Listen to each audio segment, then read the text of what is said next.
Muito boa noite, seja muito bem-vindo ao podcast Atualiza. Quero convidar você agora, sem pressa nenhuma, a sentar aqui e ver comigo nessa live. Galera, hoje o assunto é investigação corporativa e patrimonial. Quer saber? Vem comigo agora.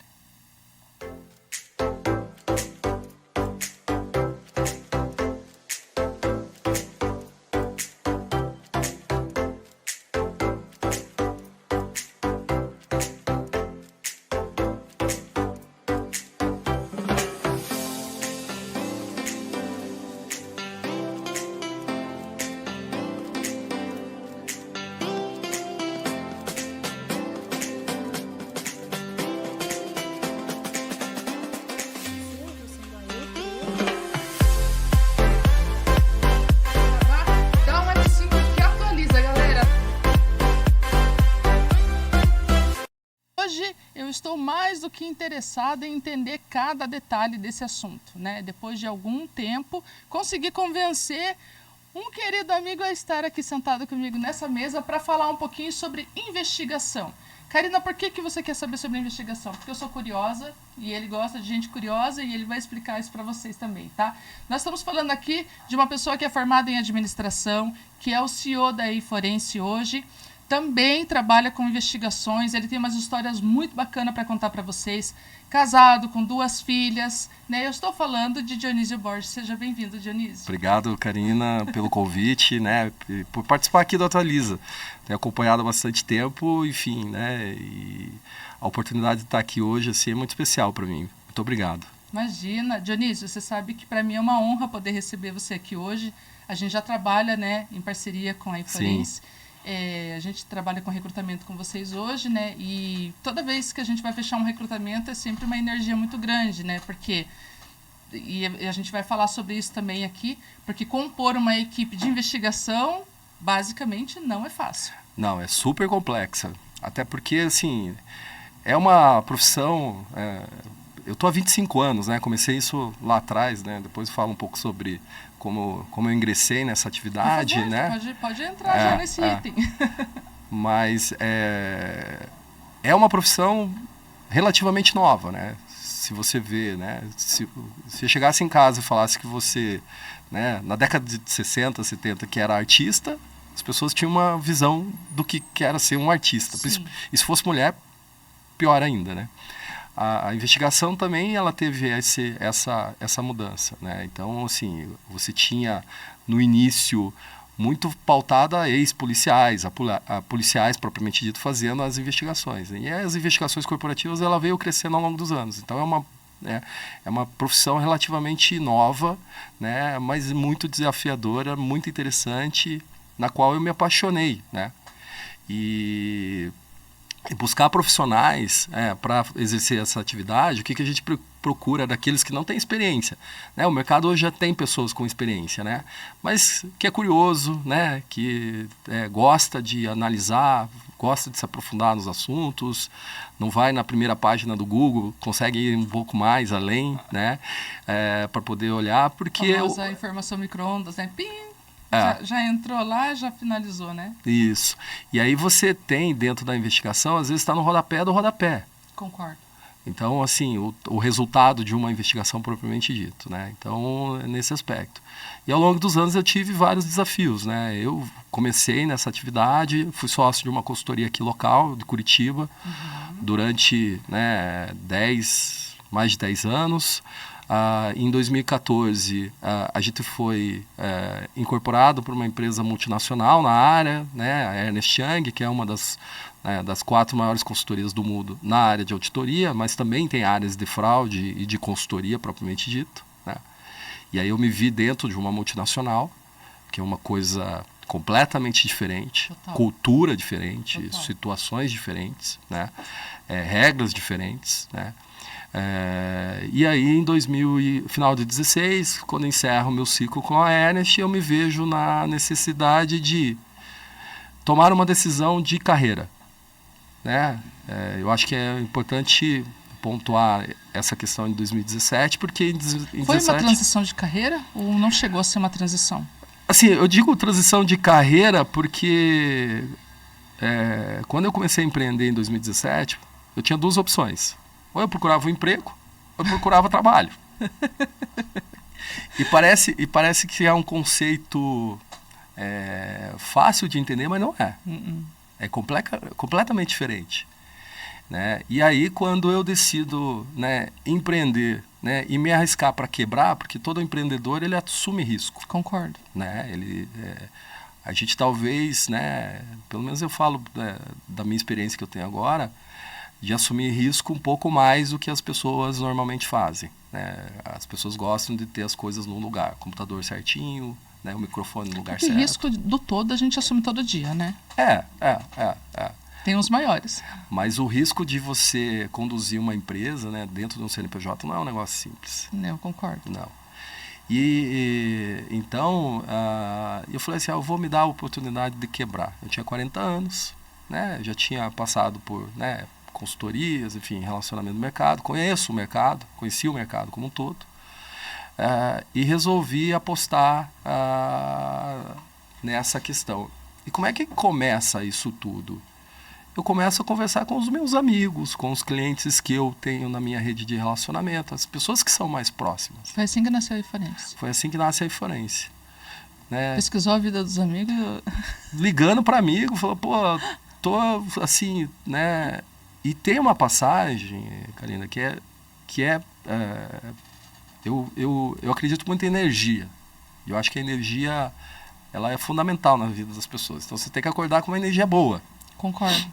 Claro que não é fácil, né? Todo dia você, oi dia, né? Não é assim, né? Bom dia. Não, né?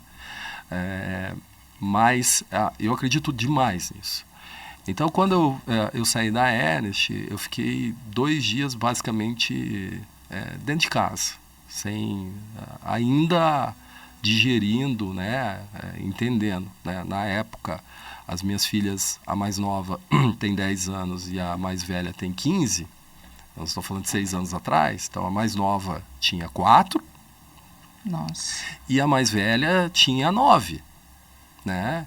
E aí estava eu e minha esposa em casa, né, sem... A esposa estava trabalhando na época? Não. A Maíra, minha esposa, ela trabalha, assim, ela é especialista na parte de importação e exportação. Legal. Trabalhou por muito tempo no Positivo. Depois ela foi para uma indústria que acabou não funcionando. Entendi. Né? E um pouco antes de eu sair da Ernest, ela pediu o desligamento. Entendi. Né? E aí, nosso Natal e Ano Novo de 2016 foi assim, né? Os dois, né, dentro de casa. Que gera uma certa preocupação, né? Já gera uma certa preocupação, mas eu acho que assim, todo pé na bunda te manda para frente, não para trás. Gostei desse termo, galera. Eu vou anotar essa dica aí. E aí, no terceiro dia, abri meu computador. Um computador antigo que eu tinha lá, um notebook estava parado há muito tempo. Comecei a olhar cartão de visita, né? Porque ao longo desse período, né, eu acumulei alguns cartões de visita. E eu não sei porquê, não sei como, o meu Skype pessoal conectou. Assim, eu não tinha feito o comando, ele conectou. E você acredita que um ex-cliente me ligou perguntando: pô, Dionísio, estava atrás de vocês aí, tô precisando de ajuda num trabalho. Que legal. 2 dias depois. Aí eu entendi qual era a minha jornada. Teu propósito. Que não era procurar emprego, era procurar trabalho. Eu expliquei para o Fábio, né, o nome dele é Fábio, né, como é que estava o contexto, e deixei ele à disposição. Né? Aí, né, passou o fim de ano, eu comecei a prospectar. O trabalho de investigação, ele é difícil um pouco, né? Se você falar assim, vou bater numa empresa, sei lá, qualquer empresa, o Boticário, só um exemplo, assim, né? Como um exemplo. Pô, Arthur, você tem né? Fiquei sabendo que vocês estão sendo fraudados aí e tal, você está precisando de trabalho? É complicado. Né? Agora, você falava para né, eu tenho uma área aqui que é uma área de compliance, a gente ajuda a fazer revisão de código de conduta, canal de denúncia. Então, você vai para o lado positivo. Então, assim, o approach depende e ele tem que ser positivo. Não dá para ser um approach, né, que é algo negativo. Até porque as empresas, É como rede social, né? Ninguém divulga o que é ruim, né? Se você olhar o Instagram é um mundo maravilhoso. Uhum. Não existe doença, não existe morte, não existe fome, né? Tudo lindo. Tudo lindo, né? Então você precisa também se adaptar a essa questão de como desenhar, né, o seu primeiro approach, né, quem são os seus targets, quem são as empresas que você vai abordar, né, para que você consiga fazer uma agenda positiva. Concordo. Então assim que começou as minhas abordagens, mas principalmente no início com pessoas muito próximas, com clientes próximos. Então, daí, na Salesforce, vocês começam a prospectar. E daí a minha pergunta é, como atuar nesse mercado? Porque hoje você atua com 2 linhas lá dentro, né? A gente tem 2 linhas principais, mas 4 frentes de atuação. Ok. Tá? Eu até cheguei a esse conceito depois de 5 anos de empresa. Né? Porque quando você inicia, você coloca o que é de prateleira, né? Já estava conversando, né, aqui nos bastidores antes, né?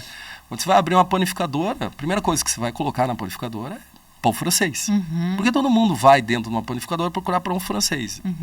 Então o mercado, né, de investigação propriamente dito, ele se moldou com algumas frentes bem específicas. Por exemplo, compliance, né, que é algo hoje mais consolidado, as pessoas já entendem melhor o conceito de compliance, né?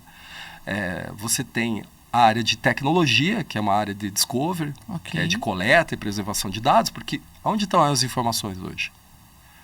Tudo no mundo virtual. No mundo virtual. Né? Lá atrás, quando eu comecei, era offline.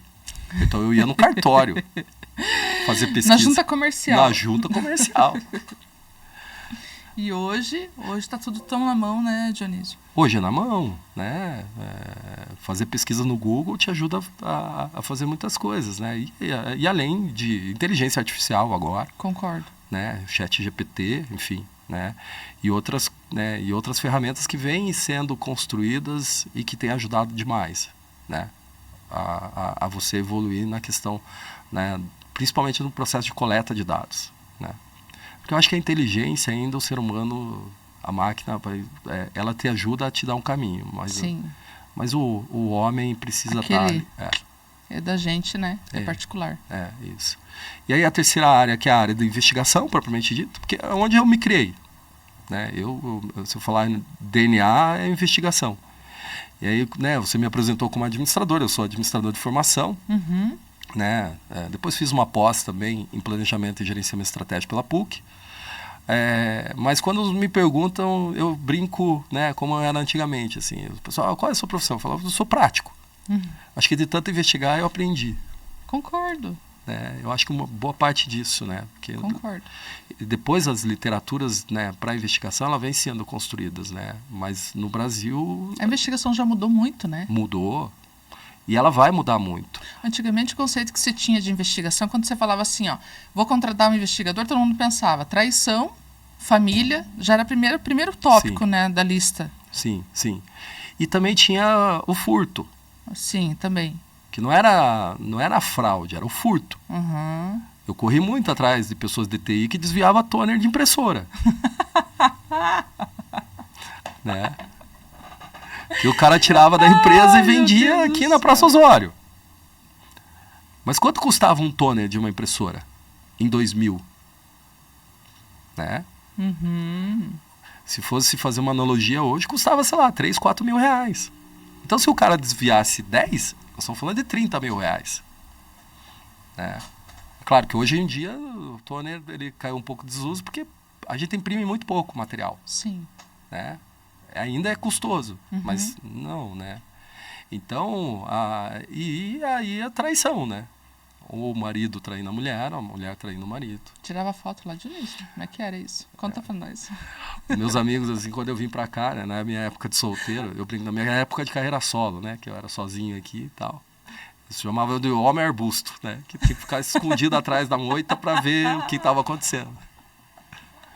Mas você sabe que isso ajuda demais, né? Me ajudou demais nessa experiência né? Sério? Porque seguir, né, uma pessoa, né, Como ser invisível para essa pessoa? é super complexo. Porque as pessoas percebem, né? Hoje em dia eu vou te falar assim, é muito difícil você ser invisível por conta de WhatsApp, por Sim. conta de câmeras, Aham. né? Então, e a vantagem, né, isso te tira uma vantagem, né, porque você acaba não... que algumas coisas não estão escritas no papel. Concordo. Né? Antigamente você tinha a fraude sendo negociada às vezes no e-mail corporativo. Hoje não tem mais. Entendi. Aonde que a fraude é negociada? Nesses mensageiros, seja Telegram, seja WhatsApp, seja outras É o ferramentas. principal hoje, né? É o principal. Né?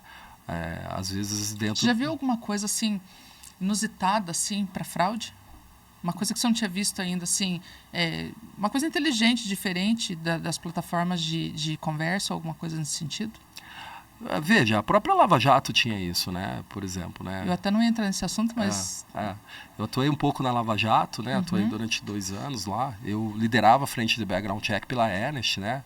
A Ernest foi contratada na época por ser uma empresa que estava melhor posicionada no mercado. Ok. Então, se você pegasse, né? Nós estamos falando de Big Four. Price, Deloitte, KPMG e Ernst Young, né? A área de fraude da Ernst Young, somada às outras 3, ainda ficava em primeiro lugar. Uau. Na quantidade de profissionais. Né? Então, assim, existia muita comunicação, né? Você criava um e-mail do Gmail, né? Compartilhava a senha daquele e-mail de Gmail, e aí você entrava e escrevia no bloco de notas. Isso apareceu, né, numa das comunicações da Dilma, por exemplo. Ah, entendi. Então, aquilo não deixava rastro. Entendi. Mesmo que você coletasse um celular, coletasse um computador, enfim, fizesse alguma coisa, você não conseguiria pegar a informação ali. Mas no início da carreira eu peguei muito lixo. E você sabe que o lixo é fantástico. O lixo Né? As fragmentadoras... Eu penso muito nisso, nos lixos. A fragmentadora faz pouco tempo. Eu não sei como que você faz lá na tua, né, na tua empresa o descarte do lixo. Né? Mas, por exemplo, tudo que a gente imprime no escritório e que não é... que é material, às vezes, para... Porque a gente faz muito timeline. Né? Então, eu tenho uma plotter lá. Eu já fiz timeline de, sei lá, de 8 metros, de 10 metros. Assim, de comprimento. E, às vezes, no computador fica ruim de você olhar. Então, você imprime e coloca. Tudo isso a gente fragmenta. Só que a gente guarda no saco lixo. Eu não jogo no lixo comum. Eu taco fogo, né? Eu levo para uma empresa especializada todo ano. Né? A gente vai incinerar aquele material. Né? Mas lá nos primórdios, lá no começo, né, onde a gente não tinha tanta informação via internet, a informação era mais offline, né, a gente fez uma investigação, assim, era uma disputa entre irmãos, né, por anos. Os trituradores, eles montam tudo, depois mapeiam? A gente montava, porque não era ele fazia os filetes. Eles não trituravam. Sim. Antigamente não tinha o triturador. Era só fazia. E aí a gente montava e colava. Então a gente ficou pegando lixo quase 2 anos. E aí no lixo tinha toda a estratégia, porque era uma disputa patrimonial. Sim. Entre a família. Né? E eles escreviam as estratégias e jogavam no lixo. Então a gente conseguia se antecipar. Algumas coisas. Eu tenho um toque, né? Eu vou te contar um toque que eu tenho. Eu não jogo lixo, eu não rasgo nada e jogo lixo tudo no mesmo lugar. Eu jogo em lugares diferentes e jogo em dias diferentes o lixo também. A minha tia tem 84 anos, sabe o que ela faz? Ela joga num pote de água. E até derreter. Também é uma estratégia legal, não tinha pensado na água. Mas eu faço assim, por exemplo, se eu rasgo, eu jogo um pouco nesse lixo e um pouco no outro. Sim. Só que quando eu vou tirar o lixo, eu não coloco os dois no mesmo dia. Sim. Eu coloco um lixo no dia. Daí não tem como, né? Principalmente a questão de correspondência, né? Eu aprendi também que aquele QR Code e tudo mais. Você tem maneiras. Porque ali, querendo ou não, você pode vazar um dado seu, né? Exatamente. Né? E agora LGPD, né? Concordo. Que é algo que também a gente, né, colocou dentro ali. E, como eu estava te falando, daí a última área nossa é a área de busca de ativos, que é investigações patrimoniais. Porque imagina, a fraude, Então, quando eu consolido essas 4 frentes de atuação, e eu brinco com a governança, né, que vai da prevenção à recuperação, passando pela preservação e pela reação, porque a investigação é uma reação, certo? Sim, concordo. Né? E o que aconteceu? Falhou a prevenção, porque alguém tomou a decisão de fazer algo fora das regras de conduta da empresa. Concordo. Falhou na preservação, porque você não conseguiu ver aquilo. E às vezes os sinais que a pessoa chama atenção, por exemplo, né? Mulheres, né? A mulher saiu de férias, na segunda-feira voltou com bolsa, né, de grife, um cabelo diferente. Isso é um gatilho que chama a atenção dos executivos. Entendi. Né? Já o homem vem com o carrão, né? Que é Sempre, outro né? gatilho. Então, alguma coisa falhou ali, né? E aí, né, quando a gente está falando em... Você fez a investigação, então você atribuiu responsabilidade, viu que, de fato, foi feito um desvio de recursos da companhia, por exemplo, você precisa recuperar. E aí a investigação patrimonial, ela vem nesse sentido. Aonde foi parar o dinheiro? Entendi. Né? O follow the money, siga o dinheiro. Então, por isso que a gente tem essas 4 frentes, que vai da prevenção à recuperação, passando pela preservação e pela reação. Porque a investigação é reagir. No caso da Petrobras, por exemplo, e da Petrobras e empresas análogas à Petrobras, que são empresas de capital aberto, principalmente, com ações negociadas na Bolsa, o não investigar não é uma opção. Porque você tem um balanço, esse balanço se torna público, as pessoas compram ações da sua empresa. Né? Você compraria ações de uma empresa que saiu um escândalo? Claro que não. Não. Né? Então, assim, as empresas de capital aberto têm por obrigação fazer a investigação. Americanas é um exemplo agora. Estão falando de 40 bi, né, que foi o divulgado. Né? E aí tem um aspecto que é legal, assim, até, né, a gente até não conversou nos bastidores sobre isso, mas, enfim, né, você falou que é para eu contar a história, eu começo a contar a história. Conta aí que a galera quer saber. Um dos gatilhos ruins, bons e ruins, é a questão de você colocar uma bonificação por resultado nas empresas. Né? Americanas, assim, se ela dá um bom resultado, os executivos recebem o quê? Bônus. Bônus. Né? E se você joga para baixo do tapete a coisa que é ruim, você está indo de encontro com a empresa. Então, o que aconteceu com a Americanas foi justamente isso. Você encobertar o ruim. Né? Então, mesmo por um lado, é bom você ter a bonificação, porque você incentiva as pessoas, vai ter uma cenoura lá na frente para ela correr atrás, né, e tentar melhorar a sua remuneração. Mas, por outro lado, também, se você não coloca regras muito claras e controla isso, né, você pode ser surpreendido com situações como essa. Concordo. Que foi a Americanas, por exemplo. Né? Te surpreendeu as notícias da Americanas? Me surpreende muito, assim, não. Eu acho que, assim, eu sou pouco surpreendido, mas eu não sou a melhor pessoa para você fazer essa pergunta. Fiz tanta investigação, assim, e a gente, querendo ou não, a gente fica um pouco, né, é difícil você, às vezes, ver as pessoas fazendo as fraudes, né, e ficar insensível a isso, né. Então, poucas coisas me surpreendem hoje em dia. O que me surpreende é os empresários que ainda não fazem investimento fortemente em prevenção. Concordo. Posso te dar exemplo desses últimos 2 anos, eu devo ter feito pelo menos umas 4 ou 5 investigações, é que o diretor financeiro da empresa usava computador pessoal. Diretor financeiro ou diretor comercial. E aí o que é pessoal, ou você pede, né, judicialmente, né, para o juiz determinar, né, a apreensão daquele determinado computador. Vamos dar um exemplo, o computador. Para poder investigar ele. Para que você possa fazer produção de prova antecipada. Sim. Né? Do contrário, você não pode relar a mão. Entendi. É que se for da empresa é muito simples, né, Dionísio? Pega da empresa, o bem da empresa e acabou, né? Agora, quando a empresa não faz investimento num computador de R$4.000 para um diretor comercial ou um diretor financeiro, por exemplo, que é o caso que eu estou dizendo agora, né, como é que você trata isso? Então, assim, o que me surpreende hoje é a gente está nesse contexto e você não ter formas de você alcançar a informação, porque se algo está fora do contexto, da regra da empresa, né, você precisa atestar, até para ver se você... Né, eu faço investigações em que as pessoas falam, olha, a empresa vai investir na Karina. A Karina é uma gerente, a gente está pensando em investir ela como diretor. Queremos dar só uma olhadinha. Né? E acabou na justa causa da Karina. Entendi. Porque a gente encontrou várias irregularidades.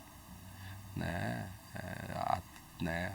Pagamento de propina para agente público, enfim, coisas nesse aspecto. Né? Então, o investimento né, principalmente no que nós estamos falando na área de tecnologia, para que ferramentas você consiga fazer, isso me surpreende. Entendi. As pessoas tomarem decisões sozinhas, né? Porque quando você fala, né? Existem, foram evoluindo, né? Você tem o triângulo da fraude, Sim. daí veio o pentágono da fraude, né? Mas, por fim, você vai ter a oportunidade, você tem a questão da pressão, né? Falando de fraude, a racionalização, né? E a operacionalização. Né? A oportunidade é assim, se eu passar aqui e pegar esse computador e levar embora, ninguém vai ver. A pressão pode ser, por exemplo, assim, a família, ou o marido ou a mulher, perdeu renda. Né? E aí você tem a pressão de manter o seu status social, ou mesmo as contas em dia. Só que em vez de você levantar a mão para a empresa, dizendo, estou com um problema, você resolve ele sozinho. E alguém descobre. Em resumo, é isso. É isso. A gente trabalha com investigação, a gente trabalha com informações sensíveis, a gente coleta dados dos nossos clientes, né? O dia a dia da operação, a gente vê balanço, a gente vê várias coisas. São informações importantes e sensíveis. Concordo. Né? E o que eu falo para minha equipe? Identificou um risco, identificou algum problema, levanta a mão, porque daí o problema vai ser tratado pela empresa. Se você resolver não compartilhar o risco, aí a responsabilidade é só sua. A gente costuma dizer lá na F5 que a gente aponta as situações e cada um escolhe o risco que quer correr. Né? Eu faço isso com as empresas que a gente atende. Então, o que a gente trabalha hoje? Números, né? A gente não faz milagre, né, Dionísio? A gente opera números. Então, durante a operacionalização dos números, você apresenta os dados. Aí as pessoas dizem, olha, vou correr esse risco ou aquele risco. Mas aí você está dando a informação. Sim. E a pessoa está escolhendo o que ela quer correr o risco, né? E baseado no que ela escolhe, a gente segue o baile, né? Então, é assim que funciona. A gente parece que você está dentro da minha empresa. Porque assim... Só que promover a informação é algo muito difícil. Claro que porque informação velha é fofoca. Como eu te falei. Eu gosto de contratar fofoqueiro. Falando agora de contratação de fofoqueiro, né? Então, assim, a gente contrata hoje pessoas formadas e advogados, né? Formados, que compõem a sua equipe hoje na sua investigação, né? Tenho. E você sabe que para mim é uma grande dificuldade hoje, porque, assim, tem muitos advogados, ou bacharéis, né? Não só advogados, né? Porque uma coisa é terminar a faculdade e outra coisa também, existe uma etapa e por incrível que pareça, nem todo mundo consegue tirar a OAB. Ou não se prepara para aquilo, né? Mas eu tento mesclar para que a minha equipe seja multidisciplinar. Então, assim, eu tenho engenheiro, eu tenho contador, eu tenho outras competências dentro da minha equipe, né? E ao longo dos anos, né, você vai criando uma espinha dorsal. Porque quando você começa sozinho, primeiro eu tive que convencer alguém para trabalhar comigo. Concordo. Porque como é que uma empresa que não existia, falou assim, Karina, vem trabalhar comigo aqui. O que nós vamos fazer daí? O que nós vamos fazer? Eu falei, não sei, vem. Por isso que a gente ia começar. né? E aí você começa a convencer a primeira pessoa, aí você começa a fazer o trabalho. Uma coisa que eu acho que é super relevante nesse aspecto é, né, e algumas, né, algumas empresas, algumas pessoas tomam a decisão de ser muito centralizador, né, você acaba não conseguindo dar conta. Concordo. Então, assim, você precisa ter um financeiro, você precisa ter alguém que não seja interno, às vezes fora. Aham. Eu tenho, né? A gente tem contratado o BPO, né? Junto, né? Tanto a nossa contabilidade quanto é terceirizado. Mas o Aham. BPO, dia a dia, é fora, Aham. né? Aí você tem as áreas bem definidas, você tem os gerentes bem definidos. Você Gerenciamento de tem pessoas, né? Do serviço. isso, né? E você criar, né, a sua escadinha, para que às vezes a pessoa que está lá na frente, né, de hoje, né, que hoje é alguém que lidera, pode ser um sócio ou um gerente ou um diretor, você consiga primeiro dar o entendimento para ele, porque se ele não qualificar a pessoa de baixo, ele não vai subir, Concordo. porque a pessoa de baixo tem que tirar algo da pasta dele, Aham. né? Então você tem um sênior que precisa tirar o quê? Começar a entender como fazer uma revisão de qualidade de um trabalho. Uhum. Concorda que ele tira uma pasta de dentro da pasta de um gerente? Concordo. Aí o gerente pode receber uma pasta do quê? De prospecção. Uhum. Porque ele está qualificando alguém ali. E aí quando você, ou essa pessoa sobe mais um degrau, a outra consegue. Agora, se essa pessoa que está no ponto de cima não treina ninguém para baixo, e não compartilha, e não passa conhecimento, ela não vai crescer. Discípulos, né? Ela não vai crescer. Concordo com você. Ela não vai crescer porque você não consegue tirar ela daquela operação e botar outra. Aí ela se frustra, chega um tempo que aí o copo, em vez de estar meio cheio, começa... Meio vazio. Né, meio cheio, ele está meio vazio, ou o copo está me enfrentando, que é essa nova geração, que é mais difícil ainda de tratar. Uhum. Né?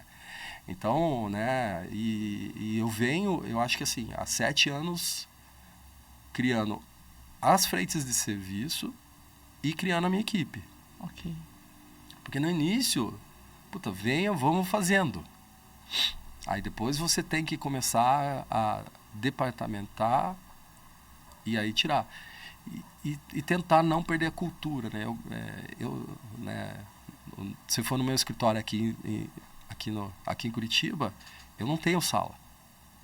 Eu sento junto com o pessoal. Entendi. Porque eu acho que esse ambiente colaborativo é muito melhor do que Total. você ter sala. Eu prefiro ter salas para fazer reuniões, onde as pessoas fazem as reuniões, seja de entrega de trabalho, ou seja, reuniões de trabalho propriamente dito, em um ambiente fechado, do que eu ter uma sala e não estar interagindo com as pessoas. Concordo. E a prospecção daí, Dionísio? Porque assim, hoje provavelmente o que a gente ouve muito falar é bancos que vendem uma carteira que precisa ser cobrada para um escritório de advocacia e esse escritório vai fazer a aplicação disso. Sim.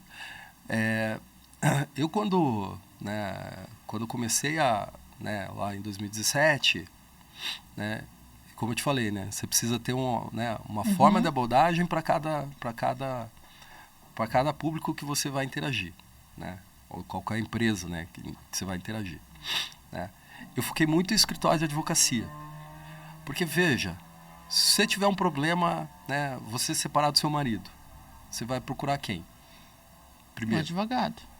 Se você, seu pai faleceu, alguém na sua família faleceu, você vai procurar quem? O advogado. Inventário, né? Então o advogado, ele sempre está sendo procurado por algum tipo de problema para ajudar a resolver um problema patrimonial, seja de separação ou mesmo de fraude. Né?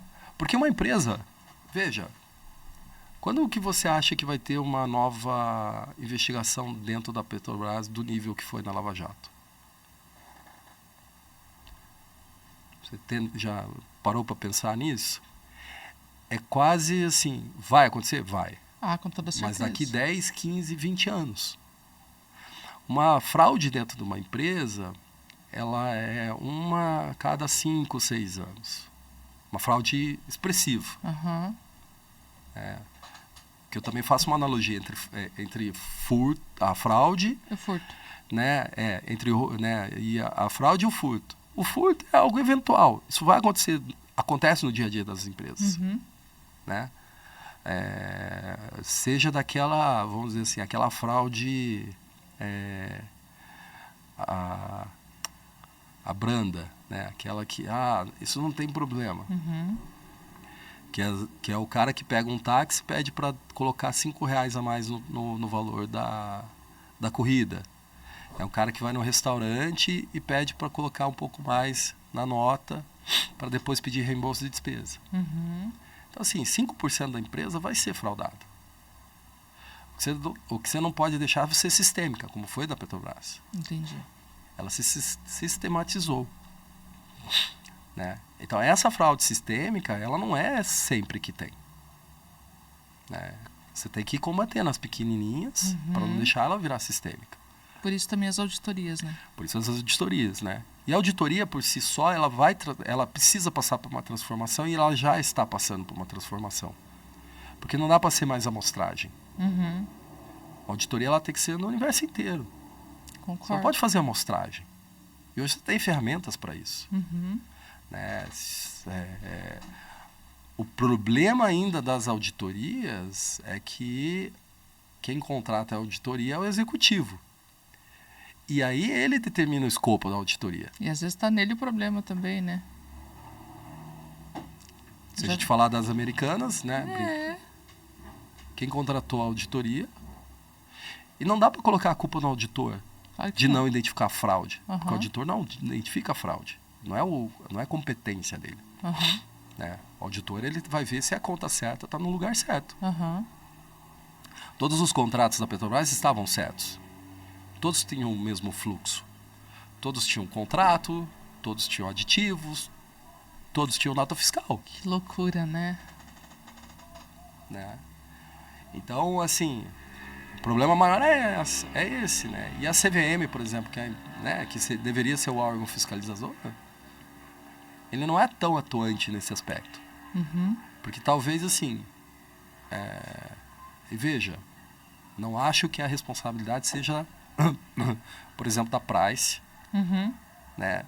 De duas situações, porque a Price era auditora da Petrobras e a Price era auditora agora da Americanas. Entendi. Que ela deve... Parece até uma coincidência, né? Mas talvez se fosse em outro país, Aham. a consequência para o auditor seria maior, Uhum. né? Nesse aspecto. Né? Então, tem aí meia culpa. E aí a gente precisa chegar num contexto para que essa responsabilidade seja dividida. Né? Que você consiga fazer o controle melhor da sua operação. Né? Mas eu acho que a gente já está num caminho bom, assim, também. Tá, mas daí assim, em 2017 você foi pioneiro, né, Dionísio? Vocês começaram um trabalho que não rodava no Brasil com a frequência que existe hoje. Então, assim, hoje vocês são uma referência dentro da área que você atua. Sim, alguns serviços que a gente começou, e eu brinco assim, agora eu estou produzindo concorrentes, né? Que algumas pessoas que trabalharam comigo... Que estão abrindo também? Estão abrindo consultorias e também isso. E não tem problema nenhum. Eu acho que é super válido. A concorrência, ela é importante, né? Mas o que eu acho que posso dizer assim, de diferencial daquilo que eu penso como empresa, Uhum. é a questão de se reinventar. Uhum. Por exemplo, hoje você faz investigação, você utiliza mais de uma plataforma Concordo. para buscar informações. Inclusive você falou, né, sobre a construção da sua plataforma. Isso, né? E o que a gente está fazendo agora? Construindo a nossa plataforma para poder, primeiro, criar o nosso cluster de informações e não perder. Então, tudo que eu faço hoje, né, eu consigo até fazer avaliação de conflito. Por exemplo, se um cliente me liga e fala assim, preciso fazer uma investigação da Carina. Eu vou lá já na minha plataforma e vejo se eu fiz alguma investigação ou se eu estou investigando a Carina. Porque, assim, se você está fazendo uma pesquisa patrimonial, Concordo. né, não existe uma regra no mercado que diga que eu não posso atender 2 clientes ao mesmo tempo com o mesmo trabalho. Uhum. Mas eu acho que, assim, quem chega primeiro precisa ser privilegiado. Concordo. Né? Então, eu declino desse tipo de oportunidade. Né? Falo que eu estou conflitado e não vou. Porque, às vezes, assim, é por esse tipo de comportamento que as empresas se queimam no mercado. Porque atuam dos dois lados. E, no fim das contas, né, a gente brinca, né? Curitiba é um ovo cercado por Salão Marli e restaurante Madeira. Todo mundo se conhece. Verdade. Todo mundo se conhece. Verdade. É um mercado restrito. E a questão do seu posicionamento ético, da transparência nos relacionamentos, isso é fundamental. Né? Então, fazer a plataforma hoje é algo para se reinventar. Né? A gente está reinventando o nosso negócio para acelerar o processo de coleta. Eu estava te falando, né? Você tem quantos tribunais de justiça hoje? Para fazer uma pesquisa processual, você tem que ter uma pessoa entrando em cada link da internet, em cada tribunal. Cada um é de um jeito, cada um é uma forma de pesquisa. Então, assim, você precisa treinar a pessoa para saber entrar no lugar certo, para fazer a pesquisa certa. Uhum. Sendo que hoje eu, com 2 cliques, né? Colocando ali ou o nome ou o CPF, sim, eu tenho varrido o Brasil inteiro dentro da minha plataforma. E aí eu vou fazer o quê? A inteligência, porque isso é importante. Ainda bem que eu não trabalho para você, viu? Gastar tempo com inteligência. Eu já sou curiosa, imaginou? Isso não é prestagem, sério mesmo. Melhor ser BPO, vai. Porque é um universo que quanto mais você procura, mais você acha, né, Dionísio? Quanto mais você procura. E hoje, e cada vez mais, né, estão se construindo várias outras bases, você está tendo acesso. Então, assim, a área de pesquisa e desenvolvimento, identificação de novas bases, utilização de inteligência artificial, né, é nessa linha que a gente está seguindo agora, nesse próximo ano. Tá, daí você fecha. Então, o teu trabalho, ele acaba não sendo recorrente. Não, você pega ele por demanda, né? Eu tenho, meus clientes de compliance são recorrentes. Tá. No qual a gente implementa o canal de denúncia e a gente faz ajuda no que a gente chama de apoio à gestão. Entendi. Então, assim, eu tenho clientes de canal de denúncia já, né, há muito tempo, né, em que toda denúncia que cai, a gente lê, analisa, faz avaliação, promove a investigação e faz a apresentação do comitê, porque a gente também tem cadeira nos comitês de ética dentro das empresas. Entendi. Então, esses são os recorrentes. As investigações patrimoniais, por exemplo, né, que é o nosso hoje, né, o nosso core business principal, né, o nosso principal negócio, eu tenho frequências dos escritórios de advocacia, mas não necessariamente do mesmo cliente. Ah, entendi. Né? Então, assim, o advogado, que eu tenho parceria já há muito tempo, sempre quando tem uma necessidade de fazer uma investigação patrimonial, ele traz, mas não necessariamente é o mesmo cliente. Entendi. Por isso que o escritório de advocacia é um bom canal de prospecção para o meu negócio. Que acaba sendo recorrente de toda forma, então. Porque, assim, independente do cliente que ele está trazendo, em recorrência ele sempre vai buscar a iForense como a solução. É isso. Né? E aquilo que eu estava te falando, né? Você chega num ponto que ou você quer ser muito grande ou você quer ter um atendimento mais personalizado. No meu universo, por exemplo, das consultorias, você tem as grandes, que daí são as grandes mesmo, né? E você tem as boutiques, que são empresas como a minha. São empresas menores, né? Onde as pessoas brincam, né? Eu tenho os cabeça branca e os barba branca, que é o que vai te atender. Não é um estagiário. É o que eu chamo de atendimento gourmet, né? A gente estava fazendo aquela analogia, né? Do fast food, né? Do fast food. Você vai num fast food desses, seja McDonald's, seja Burger King. Aliás, os shoppings, eles separaram bem, né? Então, assim, você tem a praça de alimentação e você tem o espaço gourmet. Verdade. Os próprios shoppings viram essa necessidade. Então, assim, na praça de alimentação, Tem tudo. E é rápido. Tem tudo, é rápido. E é mais barato. Mas não pense que você vai ter um atendimento personalizado. Não espere isso. Porque não é isso que você está comprando. Agora, quando você vai no espaço gourmet, por exemplo... Concordo. Você está buscando outro tipo de serviço. Concordo. Até porque, né, vamos fazer uma comparação aqui. A semana passada a gente fez aniversário de casamento. E, assim, nesses momentos você escolhe o quê? Um fast food ou um restaurante de classe? Justamente por se tratar de um... Então, assim, tudo que você paga um pouco mais, você realmente tem um atendimento extraordinário. É muito melhor do que aquele que você está tendo no dia a dia. Então, é a comparação mais simplificada que a gente poderia usar aqui hoje. Claro que você quer um local onde você vai ser chamado de doutor, né?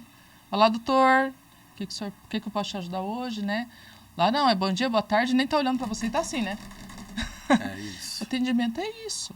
É isso, né? E a gente vive numa sociedade tão maluca hoje, né? E essas pessoas se tornam pessoas invisíveis, né? Porque mesmo assim, dentro de um fast food ali, você passa por cima da pessoa. Sim. Sendo que ela é um ser humano que precisa de atenção também. Concordo. Então, eu trabalhava no escritório no centro ali, do lado, no prédio, século XXI, do lado da rua 24 horas. E ali tem uns 3 ou 4 pisos de estacionamento. E o dono desse estacionamento, que é privado, coloca uma pessoa em cada piso, além das câmeras, para tentar orientar. Era impressionante as pessoas passando em cima dessas pessoas invisíveis. Né? Então, assim, você tem que ver em que contexto você vai querer atuar no mercado. Eu prefiro muito mais ter uma... como você falou, equipe é muito difícil.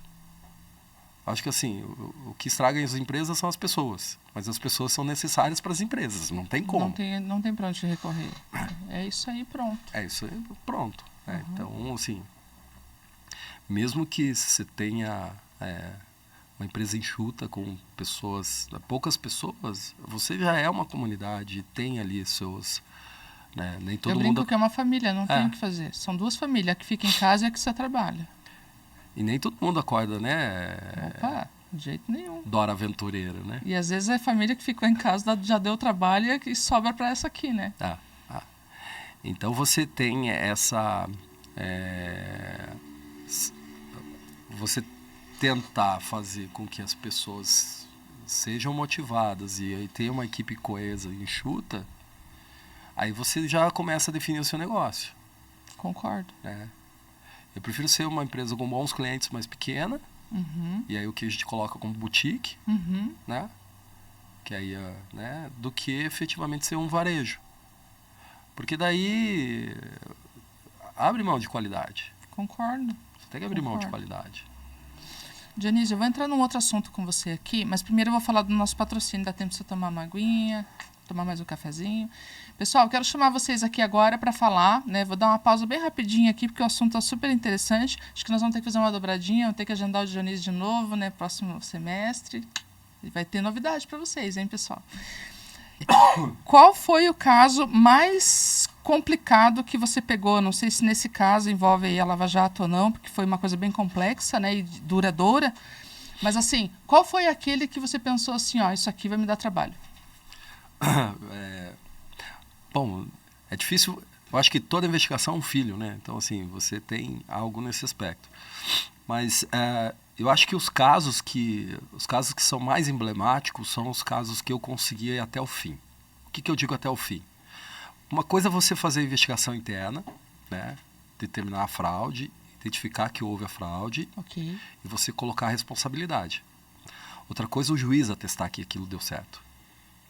Então, assim, eu tenho um caso que é o primeiro caso de investigação dentro da Inforense. Ele começou em 2017 e o final do ano passado o juiz da vara, né, trabalhista, né, determinou que os colaboradores, olha, isso é tipo o cometa Harley, né, foram responsabilizados pelos desvios de 20 milhões por conta do trabalho que a gente executou.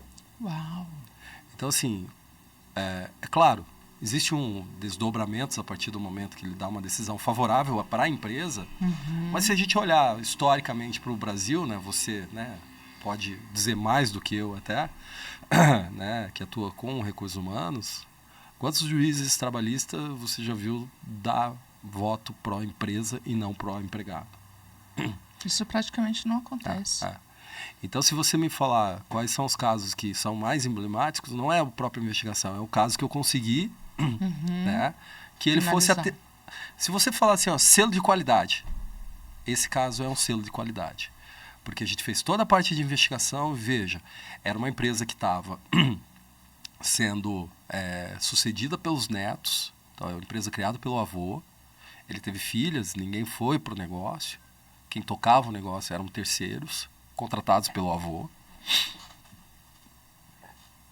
Era um negócio de investimento em ativos florestais, que quando os netos começaram a assumir o negócio, começaram a receber relatos das pessoas, porque até então ninguém estava lá do dia a dia. Olha para fulano, veja ciclano, veja beltrano. E aí a gente começou a fazer a investigação, né? Essa investigação foi aberto processos criminais, cíveis, né? E eles, né, quando foram desligados por justa causa, as pessoas que foram desligadas, eles recorreram, né, à Justiça do Trabalho. Entendi. Né? E dentro da Justiça do Trabalho, nosso relatório, e principalmente, né, nesse caso, eu atuei ativamente como assistente técnico, que é algo que a gente está navegando agora, como assistente técnico, né? E a gente conseguiu, né, que o juiz, né, desse a decisão favorável à empresa e não aos empregados. Então, isso para mim é um caso emblemático já dentro da minha empresa, porque 25 anos eu fiz outros casos em outras empresas. Claro. Mas esse, para mim, então, é um caso importante. Tem aquele também, aquele fio de lã, né, Dionísio, que você vai puxando, quanto mais você acha que estou chegando no final, abre outra porta, abre outra porta, abre outra porta, e daí parece que ela é infinita, que ela não vai acabar nunca. Isso, para mim, é uma birra da Lava Jato. Eu tenho birra da Lava Jato por causa disso. Entendi. Toda investigação, Karina, eu começo pensando no fim e não estender. Porque você precisa ter, mesmo que comece uma nova investigação, você precisa fechar. Encerrar aquela, né? Porque é como os relacionamentos. Sim. Você precisa reencerrar determinados ciclos. E faz parte do jogo. Né? Seja um ciclo de um namorado, seja um ciclo numa faculdade, seja um ciclo numa empresa, seja um ciclo com o cliente. Alguns ciclos você vai acabar fechando. Então as investigações precisam ser fechadas. Mas assim, tem umas pérolas, né? Uma investigação que a gente fez, a gente pegou lá um e-mail, ele fraudou um boleto, mandou para a área financeira, a financeira pagou, que era uma compra de um jet ski. Então ele fez no Paint. Né? Porque boleto é fácil de fraudar, certo? É um código de barras. Né? Ele cortou o código de barras e injetou nesse boleto, que era um boleto de um cliente, de um fornecedor na época do meu cliente, e mandou para a esteira do financeiro. O financeiro pagou. Paralelo a isso, ele mandou uma mensagem para o coleguinha dentro da empresa. Falou assim, veja só se eu não sou um gênio. Muito gênio. E aí a gente pega essa fraude descarada. Ele conseguiu pagar um jet ski, quitar o carro da mulher e o carro dele. Caramba! Né?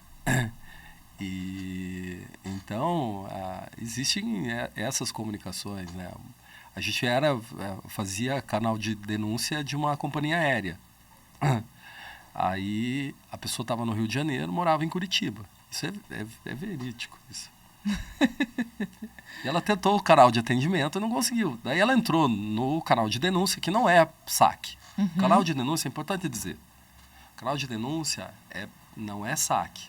Saque, né, que é atendimento a cliente, tem um propósito. O canal de denúncia é para receber preocupações, situações que estão fora das regras de conduta. Vermelhas, né? Isso, de regra de conduta dentro da empresa. Seja feito por colaboradores, fornecedores, enfim, pela sociedade que está em torno de uma empresa. Porque a empresa hoje gira em torno de uma sociedade, no entanto que é sociedade empresarial. Sim. Eu não gosto da palavra proprietário, sócio. Você é sócio proprietário 31 de dezembro de todo ano. Se deu lucro, prejuízo. Se deu prejuízo, né? Agora, durante o ano, por exemplo, eu sou sócio fundador e tenho a maior parte das cotas. Mas eu, durante o ano, existe uma função de diretor comercial também. Né? De CEO da empresa. Sim. Eu não posso atrapalhar isso. Não posso ter essas duas coisas mescladas. Né? E aí, você tem essa questão, né, dessa pessoa que estava no Rio de Janeiro, e ela era de Curitiba, daí ela entrou no site de denúncia e falou assim, olha, eu entrei aqui no site, eu sou de Curitiba, eu estou aqui no Rio, né, e eu quero voltar para Curitiba. Só que no site tem ida e volta. Eu só quero comprar a volta. Meu pai amado. Não sei se você entendeu. Porque assim, você vai ir para algum lugar. Ele falou, vim, eu já vim para o Rio. Meu Deus, Dionísio. Sério. Outras também que a gente recebeu, assim, olha, tinha uma pessoa morta e tava com a farda da empresa. Isso era lá no Nordeste, né? O pessoal fala uniforme, chama de farda, né? E tava com a farda da empresa. Assim, tem casos engraçados, tem casos, né, difíceis, mas os emblemáticos para mim é aqueles que vão até o fim, que eu consigo enxergar que o cliente teve uma vitória, e aí judicialmente, no caso de fraude, né? E tem outros trabalhos que a gente acaba fazendo, que é de inteligência competitiva também, que aí você vai concorrer a concorrência não ética, né? Para que todo mundo fique no mesmo jogo, né? Porque se o cara, né, vende medicamento, todo mundo que compra determinado medicamento paga o mesmo preço, ou às vezes um pouco a mais, um pouco a menos, pelo volume que compra. Mas aquele que vende pela metade do preço, qual que é a mágica que ele faz? Então concorrer também é importante. Então esses são alguns trabalhos que levam de 6 meses a 1 ano. Que são complexos, que você precisa fazer, mas que dá uma satisfação, porque você está trazendo ética para o mercado. Você já foi surpreendido de estar pegando uma denúncia e tá cuidando desse processo e você encontrar um amigo ou alguém assim envolvido nisso e ficar muito triste por isso? Não sei, o mundo é muito pequeno, né, Dionísio? Lembra que eu te falei assim, se você assume o risco sozinho, o risco vai para você. Diretamente não aconteceu comigo, assim, né? Mas sempre quando acontece de alguém conhecer a pessoa que a gente está investigando, porque pode acontecer, a gente pede para ela erguer a mão, se colocar em conflito e a gente afasta e tira ela daquela posição. Ela não tem mais contato com o caso, né? Às vezes, assim, um colega foi trabalhar numa empresa que é um cliente, né? E alguém na família dele trabalhou comigo ou trabalha comigo. Aquela pessoa não vai mais atender o cliente. Então, sempre quando acontece esse tipo de situação, ou aconteceu, a gente isola a pessoa. Então, ela não participa mais. E dependendo do contexto... Mas ela fica sabendo ou nem fica sabendo? Simplesmente vocês tiram assim? Não, ela fica sabendo porque ela, geralmente, a gente treina as pessoas para que elas tenham esse tipo de comportamento, né? Porque como você vendo ética, a pessoa precisa ser ética. E a depender do caso, a gente comunica com o cliente, né? Por conta do conflito. Acho que é a forma mais transparente de fazer, né?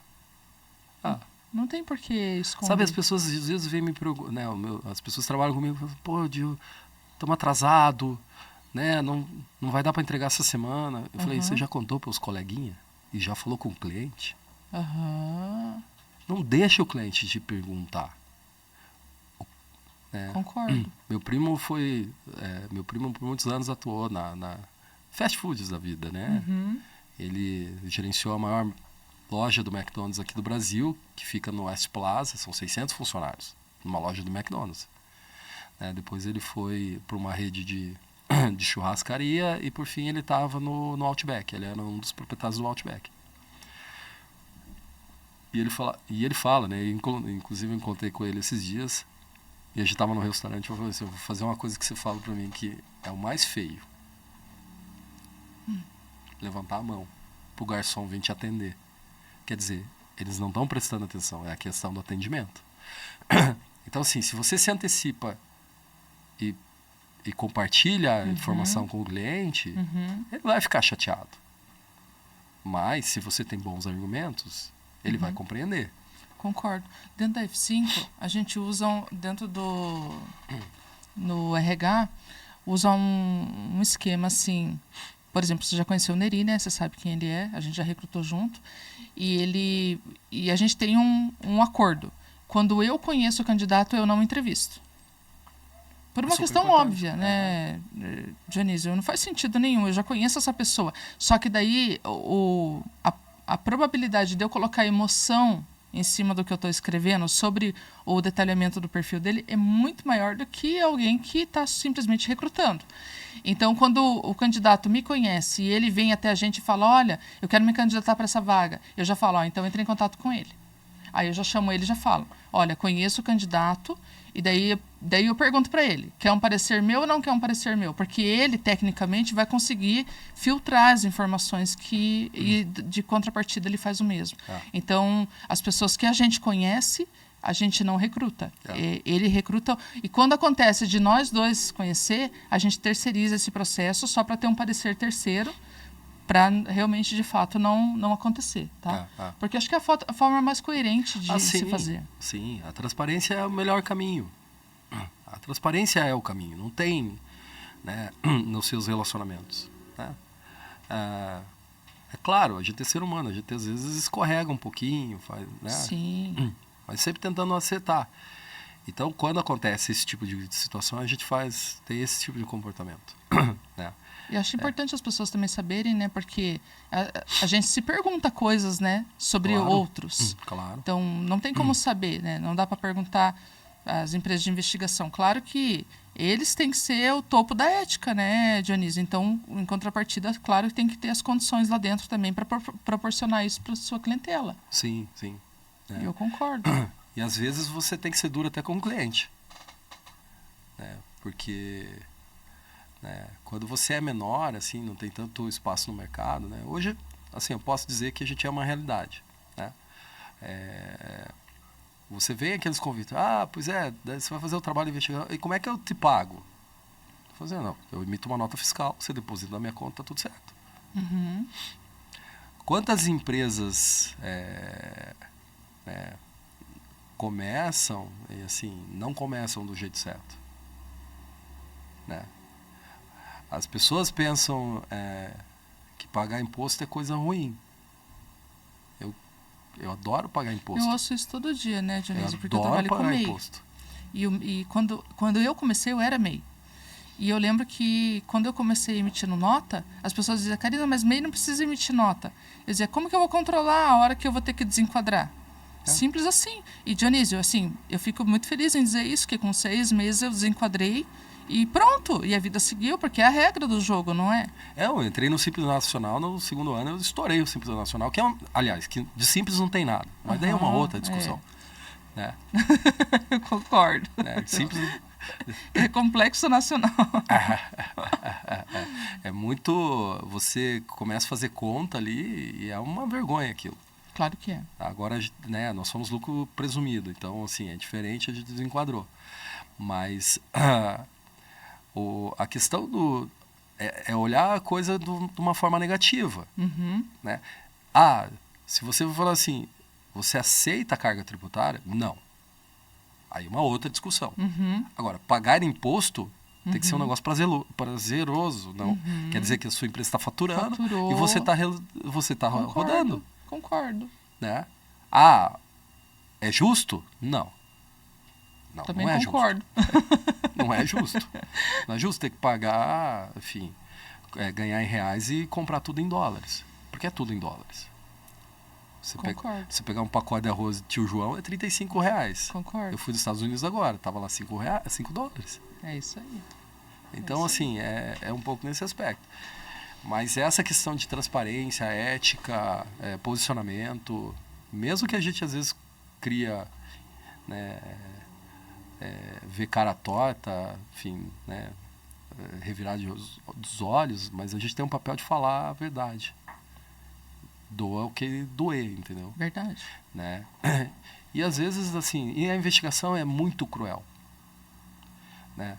Porque, primeiro, a investigação que você não encontra nada, eu brinco e aí sempre volto à minha origem, né? Que é igual, né, traição. A traição, assim, você saiu daqui, encontrou a pessoa na esquina, eu bati uma foto, acabou o caso. Certo? Entendi. Tu mostra pro teu marido, ele já vai se dar por convencido. Se isso não acontece, eu tenho que te seguir muitos dias, eu tenho que te bater foto de você em diferentes lugares, com roupas diferentes, para justificar o meu trabalho. Então o nível de esforço é muito maior. Concordo. Né?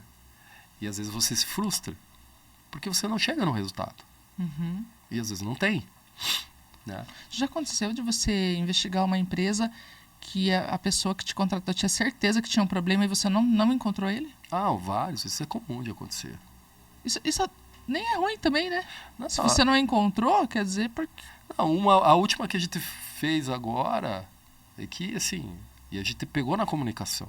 A pessoa que a gente estava investigando estava preocupada que se ela estava recebendo bola de fornecedores. Umas duas ou 3 semanas antes da nossa contratação, porque daí a gente coletou os e-mails, coletou o computador para poder fazer o trabalho de investigação. Eis que a gente encontra uma comunicação entre esta pessoa, que a gente era a target de investigação, e a coleguinha da empresa. Dizendo assim, a Karina tá desconfiada que eu tô recebendo bola de fulano, beltrano, ciclano. Você acha que eu ia encontrar alguma informação ali dentro?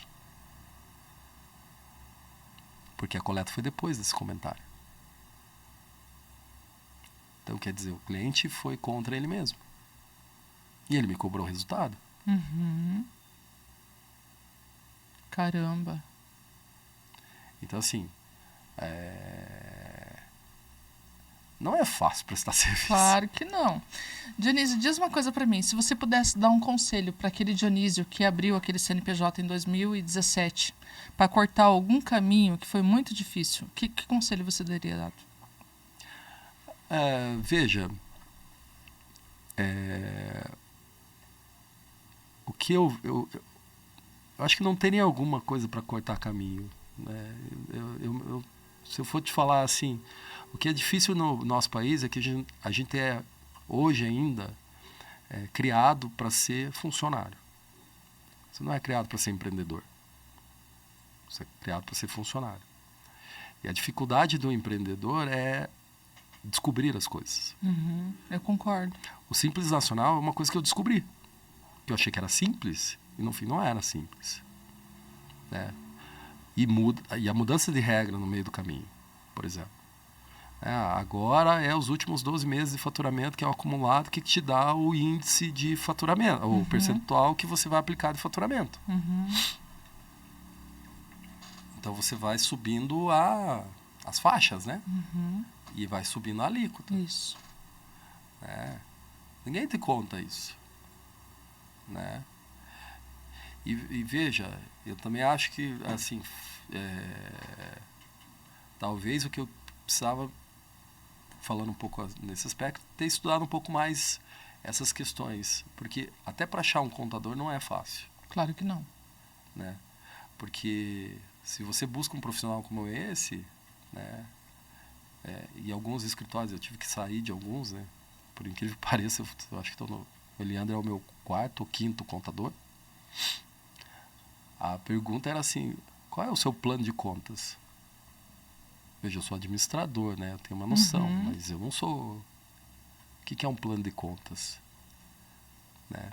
Como é que você faz a gestão da sua empresa? O contador tem que te ajudar nesse aspecto. Tem que ajudar. Né?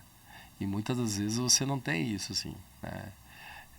O simples, como é que funciona na prática? Vale a pena, não vale a pena? Eu brinco que eu costumo dizer que o contador hoje acabou virando emissor de guias, né? Veja. Eu fiz contabilidade na época de 2º grau, né? Curso profissionalizante, né? adoro contabilidade. Eu acho uma matéria que, enfim, meu pai teve escritório de contabilidade, por pouco eu não fui ser contador de fato. Mas eu atuei em escritório de contabilidade. Até foi quando melhorou a minha caligrafia, né? Porque os primeiros 15 dias era digitando DARF, enfim, né? Isso Porque aí. não tinha computador. Uhum. Os outros 15 dias era fazendo o livro, Concordo. o inventário, né? Ficava escrevendo no inventário. Mas essas questões de se preparar um pouco mais, entender o que é um Simples Nacional, entender qual é o lucro presumido, conversar achar um bom profissional de contabilidade, né? Entender algumas coisas nesse sentido, talvez algo que eu fui meio que por osmose, assim, quem pode me ajudar e vamos. Mas empreender um pouco isso também, né? Entendi. E aí, quando a gente começou lá atrás falando, que eu falei assim, eu migrei de carreira, né? E talvez, fala assim, mas você fazia investigação? Você faz investigação. Você migrou de carreira aonde? Eu migrei de carreira depois de 3 anos, que daí eu me coloquei numa posição de empresário. E foi 3 anos para alguém me perguntar assim, qual que é a tua profissão? Eu falava que eu era consultor. Depois de 3 ou 4 anos, né? Que se você me perguntar hoje, eu falo que eu sou empresário. Né? Então, e você internalizar isso, como eu falei, né? Internalizar, é isso que eu ia falar agora, porque assim, às vezes você já é de fato, mas não se vê de fato. Né? Então, chega uma hora que a gente se vê empresário. Então, é a hora que a gente tem consciência de números, impostos, responsabilidades, né? Ou não, ou os riscos que a gente está assumindo, a gente começa a ter mais essa noção, né? Não só a operação. Porque como a gente vem da operação, você começa a achar que você é só operador de você mesmo. Sim. Depois aquela situação lá muda, né, Dionísio? Então, eu acho que é internalizar mesmo, é a palavra correta. Aí você internaliza e coloca isso, né, como assim, não, ser empresário. Porque daí ser empresário é diferente, né? Então, alguns estágios, né? Concordo. Então, ao longo desses 7 anos, são esses estágios que eu tenho passado, né? E agora, novamente, empreendendo. É modificar a minha empresa. Minha empresa, eu brinco que a gente já não... eu, né, não tinha tanto concorrente, agora já criei concorrentes, né? O mercado mudou. E qual é a inovação? O que nós vamos fazer agora, a partir de agora? Então, a minha pergunta agora, vamos partir para a finalização e eu vou te fazer 2 perguntas. Primeiro, a família, como que foi, né, empreender e ser pai, ser marido ainda, né? Eu sei que hoje a sua esposa trabalha contigo, eu não sei se por todo esse ciclo ela trabalhou contigo, mas aí você pode dizer. E as novidades para 2024 com a iForense. Bom, como eu diria, né? Até o próprio Homem-Aranha, né? Grandes poderes vêm grandes responsabilidades, né? Isso mesmo. Empreender não é fácil. A família fica um pouco de lado, né? No aspecto do dia a dia, assim. Eu tento ao máximo estar perto das minhas filhas, enfim, né? Mas durante a semana eu trabalho um pouco mais firme. Tento não trabalhar final de semana, né? E é difícil, porque você se desgasta muito, né? Então, assim, existe um impacto. E por isso que eu falo com as pessoas, né? Quer crescer, quer ganhar mais, quer ter outras responsabilidades, mas entenda o que vem com isso. Né? Entenda quais são os sacrifícios a serem feitos, né? Tá passando uma série do Galvão Bueno, não sei se você está vendo, que é Olha o que ele fez, né? Aos 72, eu acho, 73 anos, que o Galvão Bueno está mais ou menos com isso, né? E tem uma passagem nesse programa que eles estão colocando, que é a primeira vez que ele vai com a família assistir um jogo de futebol. Caramba! Né? O Cacá Bueno, que é o filho mais velho dele, não sei se você sabe, o Galvão é flamenguista. Sério? E o Cacá é fluminense. Por quê? Porque pegou a referência do vizinho. Sim. de um colega, de um Caramba. amigo, né? Então, assim, o Galvão se torna um nome, ele mudou a profissão. Então, assim, algumas pessoas mudam as coisas e eu tento ver algumas pessoas nesse aspecto. Galvão, por mais que todo mundo pode ter a sua ame ou odeio, ele mudou, né? Como Elvis Presley mudou a música, Michael Jackson mudou de novo a música, né? Pessoas, né? Steve Jobs muda o contexto, né, do computador pessoal, enfim. Então saiba que vai ter algum impacto. Então, assim, tem impacto na minha vida pessoal, assim, de família, né? E agora, as novidades para 2024 é renovação, né? A gente, esse ano foi um ano complexo, a gente teve muita mudança de equipe, muita mudança de lideranças, né? Saíram algumas pessoas que lideravam determinadas áreas, a gente teve que compor, né? E agora... Eu não ligo que você faça mudança de equipe para você. Eu não ligo, gente, quando ele muda assim lá dentro e fala, Karina, não precisa contratar mais gente. Eu acho legal. E agora a grande novidade é realmente a plataforma que a gente está desenvolvendo. Legal. Né? Nesse momento, é uma plataforma para melhorar a nossa prestação de serviço. Né? Como eu te falei, assim, você tem informações em diversos sites, em diversas bases, em diversos locais. Né? E a gente está trazendo isso para um lugar só. Né? Procurar em um lugar só, né? O analista ter num lugar só. Até porque, né, hoje em dia as plataformas todas são licenças e usuários. Então, você tendo uma plataforma interna própria, por exemplo, eu não tenho mais problema com o usuário. Concordo. O que me ajuda na rastreabilidade. Então, por exemplo, estou fazendo... né? O que a Karina fez de consulta? Quando tem múltiplas plataformas, às vezes você não tem uma licença individual para cada pessoa. Até porque você não usa tanto. Sim. Você não consome tanto aquela informação e não Sim. faz sentido. Né? Outras você já usa demais. Né? Então, isso me ajuda na questão de gestão. Né, né, do que está sendo pesquisado, como está sendo pesquisado e quando foi pesquisado e por quem. Se tiver algum desvio de conduta, eu consigo atribuir a responsabilidade.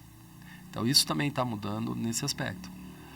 E a partir do momento que a gente resolveu o nosso problema, né, eu acho que a gente tem uma oportunidade para resolver o problema dos outros.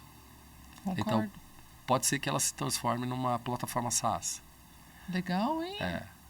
Mas ainda ela é Perguntaram, né, o Mark Zuckerberg, né, o que era o Facebook? Ele falou assim, não sei. Vocês que vão me dizer, né? Mas a gente já tá com grandes funcionalidades, já tem coisas que a gente já vai conseguir descontinuar outras plataformas, a gente já está descontinuando. Que legal. Trazendo para o mesmo lugar, né, o que vai dar eficiência, né, no trabalho de investigação para tentar fazer mais com menos tempo. Entendi. Acho que o processo de coleta de dados, de qualquer segmento, é muito complexo, né? Você colocar uma pessoa para fazer serviços, né, de chinês preso.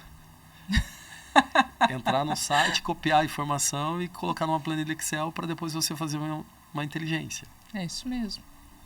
Se você tem uma plataforma que, né, quando você pesquisa 10 pessoas, seja física ou jurídica, essas 10 pessoas, físicas e jurídicas, têm endereços, por que ela não cruza sozinha a informação? Para você ver coincidência, quem mora na mesma residência.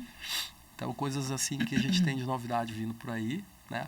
A gente reforçou também nosso time de LGPD. Então, assim, a gente está fazendo, além de ser, né, já de PO as a service de alguns clientes, né, a gente está intensificando a nossa atuação na parte de adequação. Né? Estamos fazendo um trabalho bem legal agora na área varejista de uma rede de supermercados aqui do Paraná. Isso é um grande desafio para a LGPD, né? Porque daí é B2C, não é B2B. Concordo. Né?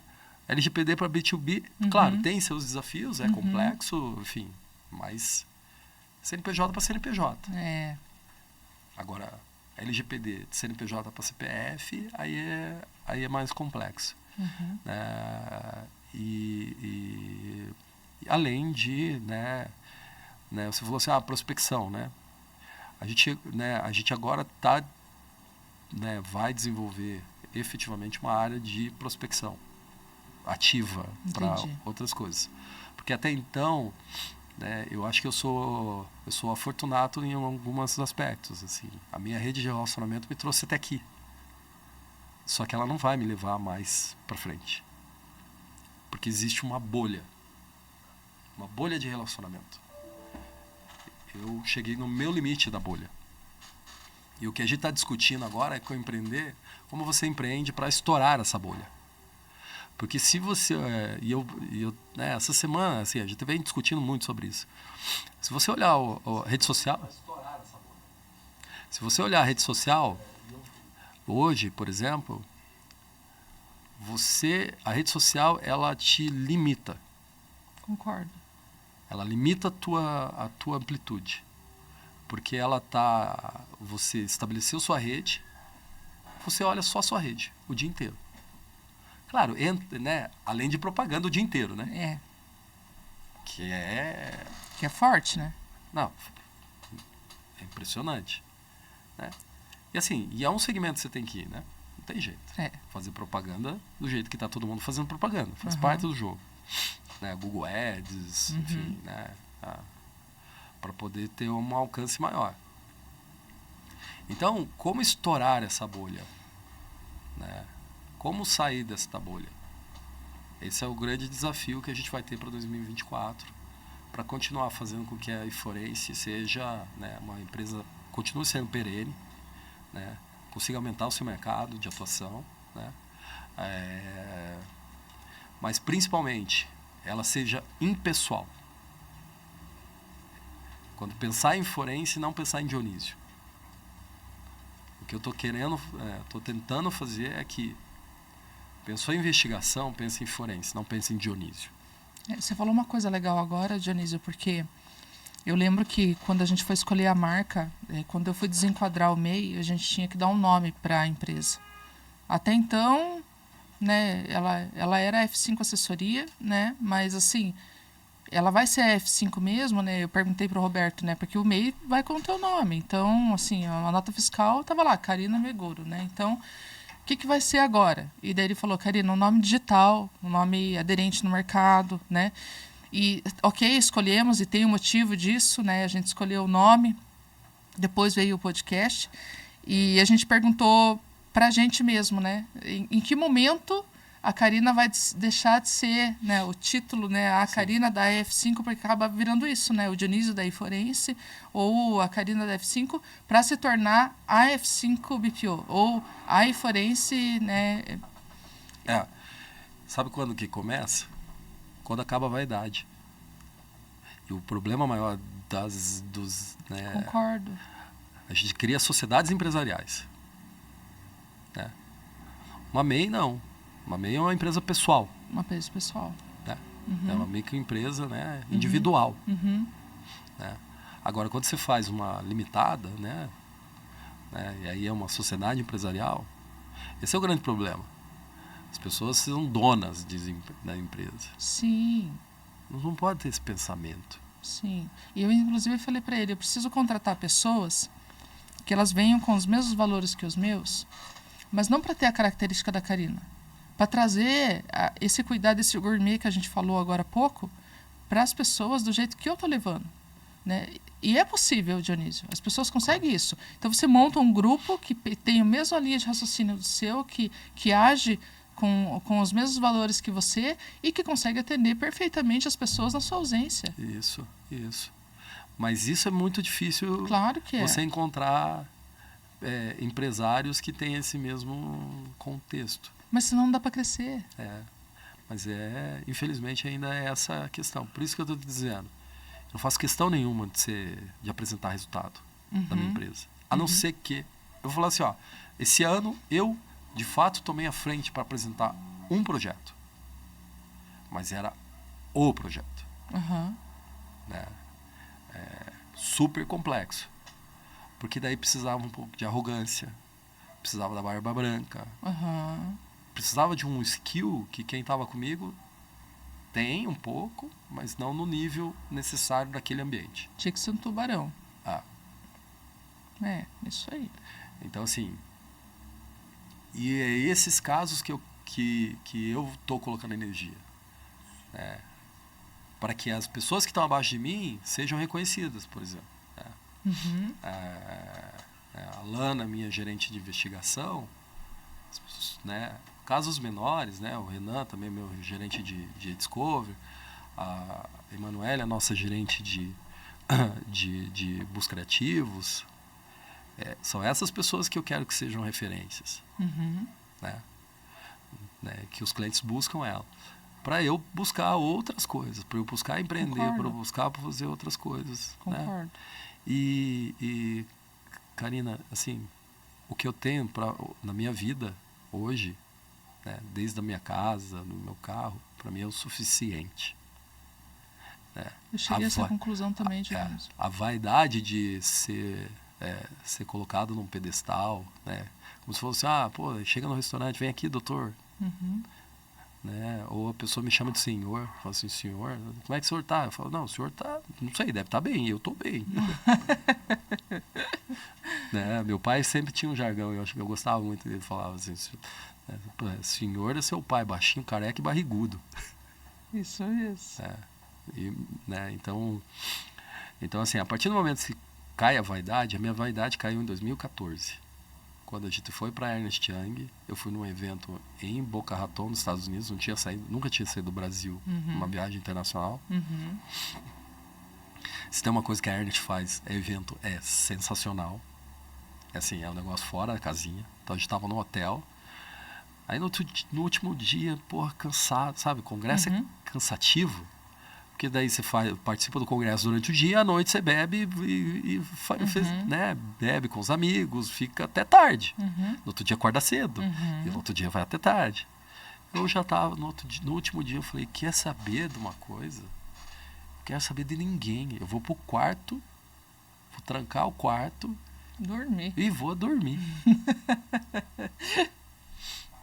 Eis que a Marjorie, que era a pessoa que estava coordenando o evento, falou, hoje é o nosso último dia de evento. Né? Isso veio um e-mail no meio da tarde. Né? E estamos aguardando para o nosso último jantar, que vai ser no iate encostado aqui no hotel. Aí, eu falei, como é que eu não vou no jantar? No iate? 400 pessoas estavam no evento. Então, assim, você imagina o tamanho do barco. E ali me fez pensar, desde quando eu saí de São João do Ivaí, que é a minha cidadezinha de 12 mil habitantes aqui no interior do Paraná, próximo a Maringá, toda a minha trajetória de vida, e tá ali, falei, não preciso de mais nada. Né? O que eu preciso é dar cultura para minhas filhas, né, para minha família, né, dar qualidade de vida e tal. Mas dentro do universo, nem tão grande e nem tão pequeno. Mas é claro, eu preciso saber navegar no grande. Né? Concordo. A linha do ser feliz, né? Eu costumo dizer que a linha do ser feliz, assim, as conquistas, a gente ultrapassa aquela linha, né, Dionísio? Mas, assim, a gente percebe que com menos dá para ser feliz. Não, acho que é a linha. Entendeu? Eu gosto de cozinhar. Eu fiz uma cozinha que, para mim, é o maior prazer de eu estar lá na minha casa. Eu tenho dificuldade de sair de casa. Entendi. Eu tenho dificuldade de sair de casa por causa disso. E aí, só para a gente terminar, né, como você estava falando de família, a gente volta à família, né? Mas é que eu digo o seguinte, eu não trato com gerente e com coordenador. Eu trato com executivo e com dono da empresa. E o executivo e o dono da empresa, né, você precisa saber pedir um vinho. Você precisa saber que uísque você está tomando. Você precisa saber disso. Né? Eu criei um clube do uísque porque eu não entendia porra nenhuma. Desculpa. Né?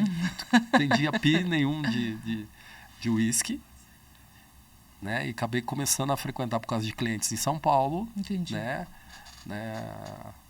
Alguns lugares. E eles, né? Uísque e charuto.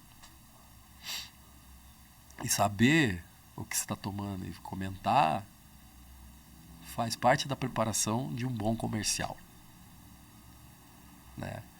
O pessoal fala, pô, nesses 7 anos, só essa vez que eu estava em São Paulo, me recusei de pegar avião, porque estava R$ 2.400 para vir de São Paulo aqui. Que eu fui viajar para minha família, te falei, né? Daí eu acabei ficando em São Paulo e elas vieram. Então eu perdi o voo de volta. Não é que eu perdi, né? Eu não entrei porque eu precisava ficar em São Paulo. Não fazia sentido eu ir para Curitiba e voltar para São Paulo. E aí eu fui ver o preço da passagem, estava R$ 2.400. Né? E eu falei, não, me recuso.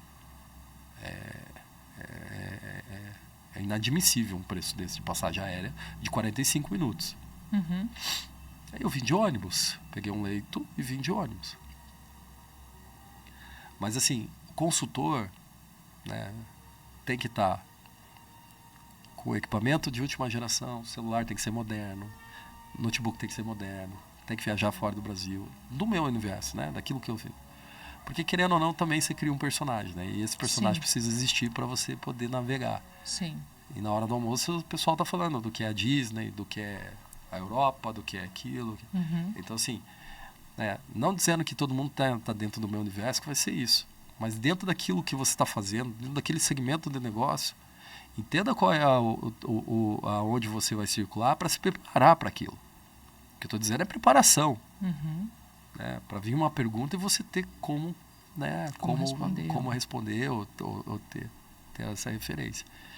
Isso não é questão de ser arrogante ou de ser melhor de outras coisas. Mas é uma questão de necessidade pelo meio. Concordo. Né? Eu já fiz reuniões com o board da Unilever. Então, assim, o cara é um cara que ganha, sei lá, 10 milhões por ano. E eu fui falar que apareceu uma fraude embaixo do bigode dele. Ele não viu. Como é que você faz isso para um cara que ganha 10 milhões por ano? Ele é muito mais preparado que você. Tipo, fez especialização fora do Brasil e tal. Concordo. Então, assim, eu acho que a preparação é muito importante nesse aspecto. E não é só aspecto técnico. Tem o aspecto relacional também. Concordo. Dionísio, foi muito bom. Eu conversaria mais algumas horas com você aqui, tá? Sem problema nenhum, porque eu sou super curiosa. Mas, assim, eu acho que a gente pode programar uma volta sua para a gente falar um pouquinho sobre esse avanço aí da tecnologia que vocês vão aplicar agora lá na Inforense. E até porque tem muitas outras coisas, né? Se quiser trazer alguém também junto para poder falar um pouco mais sobre isso. Isso, a gente pode vir aqui. Eu acho que no próximo a gente poderia explorar alguma área específica, né? Daí a gente vai falar um pouquinho sobre a nossa experiência, né? Eu gosto de falar o que eu faço e como eu faço. Eu não tenho preocupação nenhuma nesse aspecto. Perfeito. Né? E eu acho que isso é fundamental. E eu que agradeço aí, né, pelo espaço, né, pelo convite. Espero não demorar tanto para voltar. Não, de forma alguma. Eu sou curiosa, hein, Dionísio? Você se prepara comigo que eu sou curiosa. É o que eu te falei, ainda bem que eu não faço parte da sua equipe, você já trabalha comigo. Obrigada, tá, Dionísio? Obrigada aí pela Inforense de ceder você hoje também, porque eu sei que você está voltando de férias, já vai estar assumindo suas atividades essa semana, né? Então, e é isso. E eu espero realmente a gente possa ajudar com a F5 aí, mais firme ainda em 2024. Não, como eu te falei, assim, além de vender consultoria, eu acredito em consultoria. É isso aí. Tá bom? Será que ele já me investigou, galera? Será? Vou perguntar para ele nos bastidores.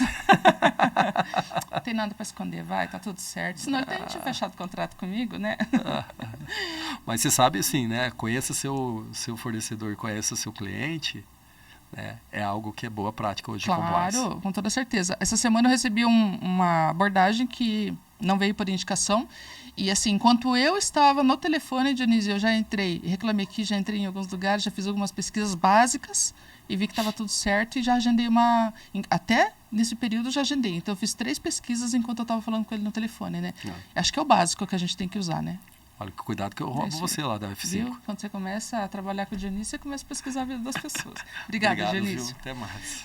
Gente, eu quero agradecer vocês que estiveram aqui com a gente até agora, tá? Ele volta. Coloque aqui as perguntas que você ainda não colocou, porque depois a gente vai levar lá para o Dionísio na Inforense com toda certeza.